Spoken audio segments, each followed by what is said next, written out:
ভাই আমাদের দুইটা চা দিন হালকা চা খাইছি ভালো বলে পুরো কেউ ভাই চা দেন না ভাই একটা মাছ দেন তো Nile crocodile has caught the dead poultry scent.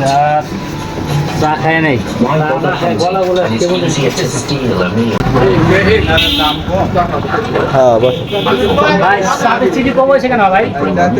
Diabetes ছবি দেখে এই জন্য ভাই চেনি দিন ঠিক আছে ভাই আর টাকাতে মানুষ মানা যায় চা হলো ভাই খাই পাইছি For this male, wing ভাই কয় টাকা দেবো ভাই 10 টাকা দেন টাকা they serve আপনি 5 টাকা দিলেন ভাই towards the center. ভাই 5 টাকা ভাই ভাই আপনাদের যদি আমি 10 টাকা দেই চালটা ঠিক আছে আপনি টাকা পায় দাঁড়াবেন মেম্বারে তারপর চেয়ারম্যান তারপর এমপি দাঁড়ায় আমি চা দোকানদার থেকে হারাবো আমি এরকম রাজি নাই ভাই আপনি এমপি চা দোকান হারাই চলে যাবেন আপনি পয়সা নিয়ে একটা চা দোকানদার হারাই যাক ভাই বুঝছেন কুমুন্দি কয় গিরা